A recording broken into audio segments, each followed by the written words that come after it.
We now have Rebecca Martin, and Rebecca is the director of the Center for Global Health at the U.S. CDCs in Atlanta. And Rebecca's going to give us some insights on the polio eradication, I believe. Rebecca. Right. Thank you so much, Tim. And between you and Ambassador Lang, I think you may have already set the stage for the polio transition, so I think I'll try to fill in some of the gaps. But first of all, to thank the organizers for inviting me here to speak on behalf of the Global Polio Eradication Initiative, which the U.S. Centers for Disease Control and Prevention is one of the key stakeholders.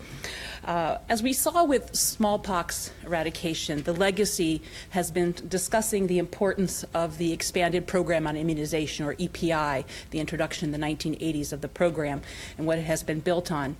As we think about polio eradication, of course, the biggest legacy will be a polio-free world. And as you heard from Tim, the value of saving $35 billion up through 2035 by eradicating polio. But also through careful planning and collaboration, we can go further and forever with looking at the assets and the infrastructure and staffing that has been built through the 30 years of polio eradication. And I hope to discuss a few of those today. In thinking through, the GPEI is one of the largest and one of the first private-public partnerships in public health of the partnership that has been formed towards eradication. You've heard about the 99.999% reduction in polio cases since 1988, down to this year in 2018.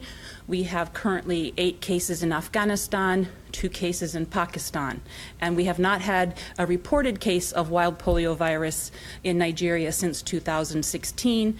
Again, the need for a lot of further surveillance and information before declaring Nigeria polio-free, but that work is still ongoing.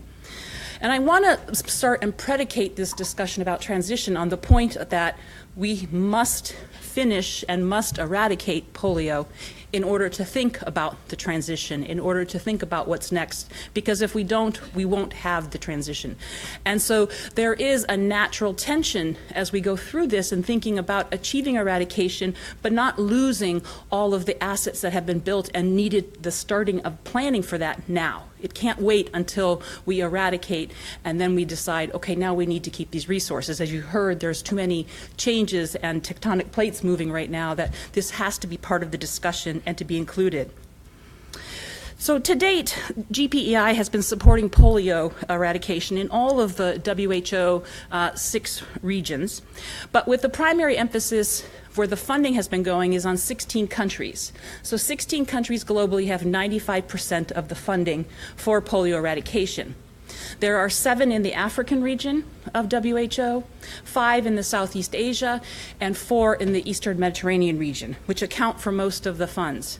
And I said this is based on risk, it's based on fragility, also based on security and instability in some of these countries, why more of the funds are needed in these 16 countries to make sure that we can finish the job and eradicate polio. But we do have more and more donors asking, well, you only have 2 endemic countries right now, 3 with Nigeria, but you're only seeing active cases in 2. Why do you still have to fund all of the other countries? Why does the funds that we provide have to still go for this? And the important answer is none of the world, no country in the world is safe from polio until we have completely eradicated it. We have to keep the basic components that you've heard about, the surveillance, the laboratory, the staff, to make sure that we can detect it if it's imported. As we see when there are importations, we've seen large outbreaks occur in the past, and we have seen that both in cases also with circulating vaccine-derived polio virus right now with outbreak in Democratic Republic of Congo at the same time with the Ebola outbreak.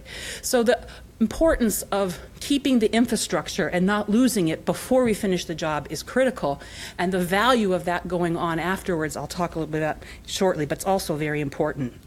So in the interim, in thinking of what donors are saying, there has been the plan between 2016 and 2019 to what's called ramp down funding to countries that are not part of the 16 but are still receiving funds for polio eradication.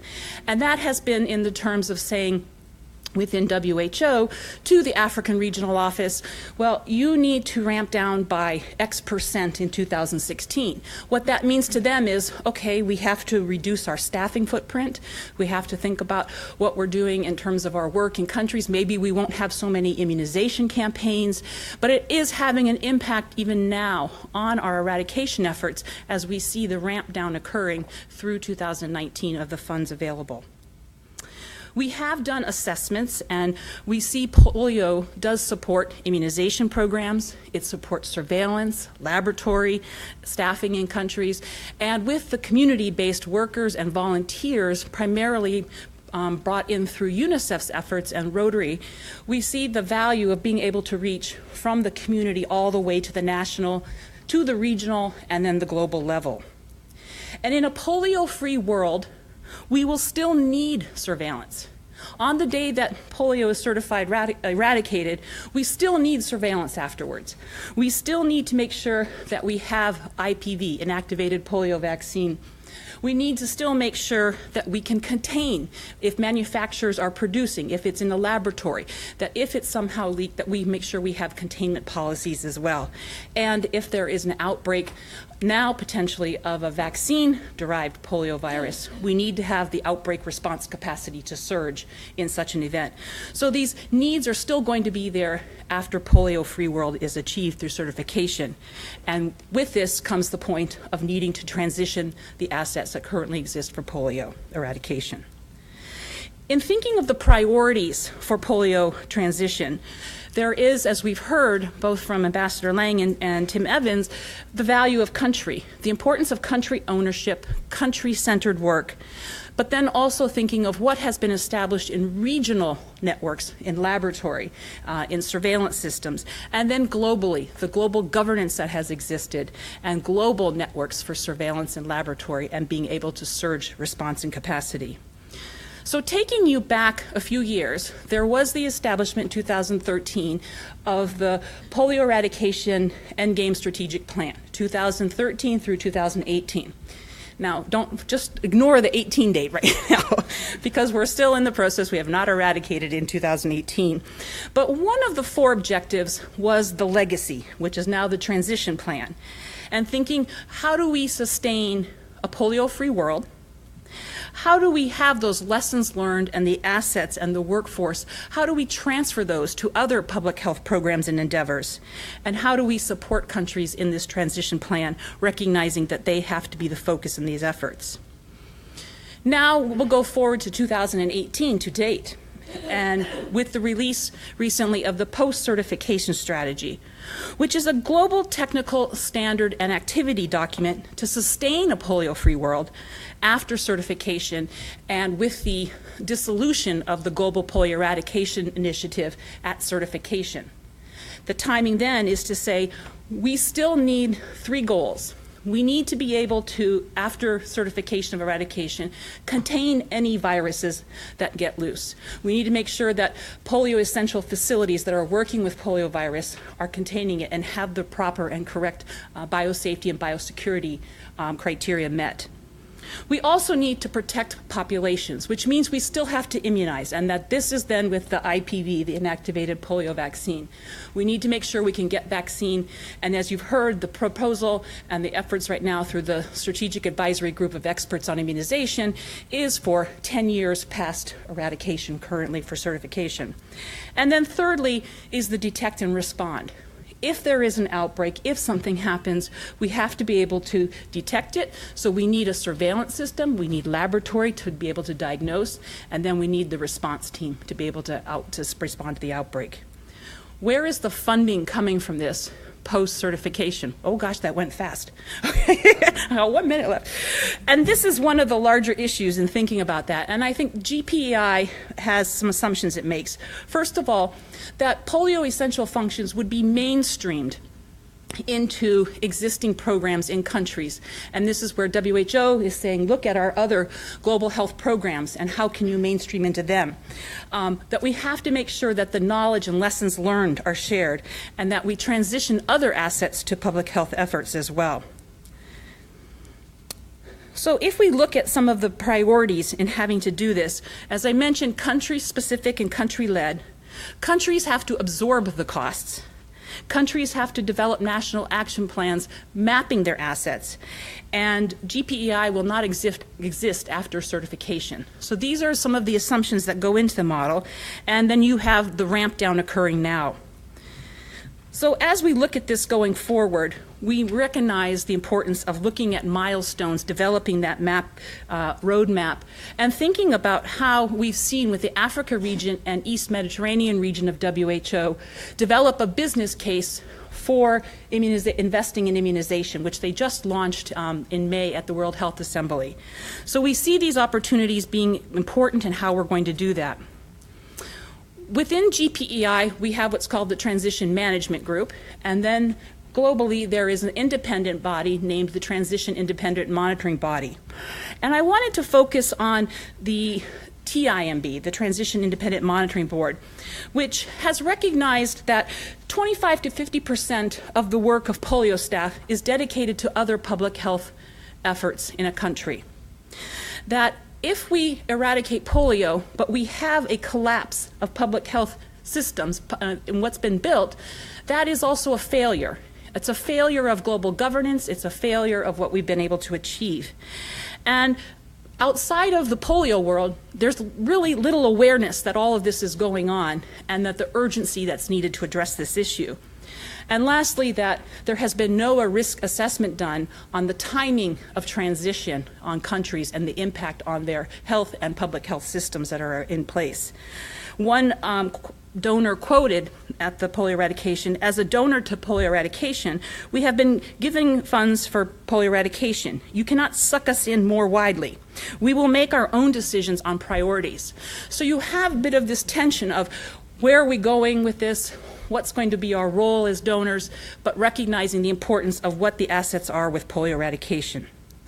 I want to quickly, and I know I'm over time, so I want to quickly just give a couple of examples.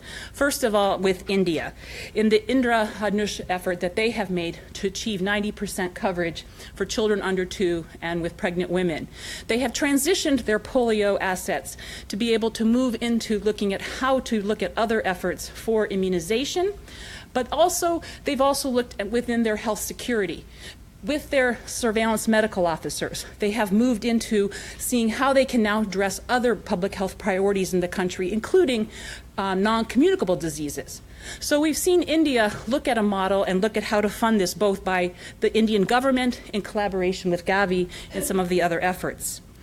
With Nigeria, we saw the response with the Ebola outbreak by having a polio emergency operations center, be able to stop that, be having the capacity with the surveillance, having the capacity being able to do contact tracing.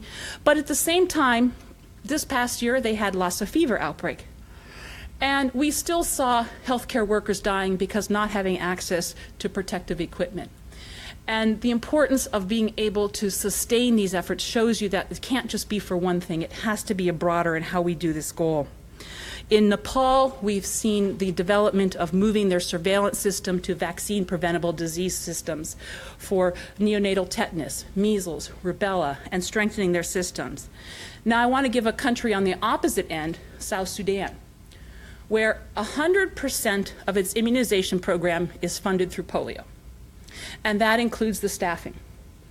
And if you pull that out, it will completely collapse. And I think these are the situations we're trying to see how countries have completely transitioned, how countries are thinking about it, and then where we have to be very careful about what are the impacts to the TIMB's point of not having a collapse in the health systems.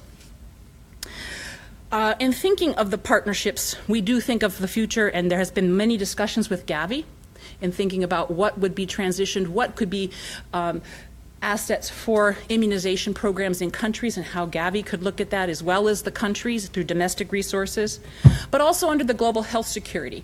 There's an opportunity with the joint external evaluations by countries to include the polio assets in those discussions and ensure that they are included in the costs needed to close the gaps. We continue to work closely in the partnership, and you have each of the partners as well developing plans and thinking about what their transition is going to be. But all of them agree on the importance of advocating for that post-certification strategy and how is that going to be funded. And I just want to close by recognizing that it is a $1 billion a year program. We need to make sure that there is a lot of awareness about this, the urgency of it, and the communications. We need to engage partnerships and engage other initiatives, but mostly importantly, the governments, and that this is country-led and country-owned. And make sure that we mine that gap between the efforts of eradication and the efforts for transition and the natural tension that comes between the two. Because until we finish the job for eradication, we will not be able to completely move to transition. So I apologize for going over, but thank you very much. Appreciate it.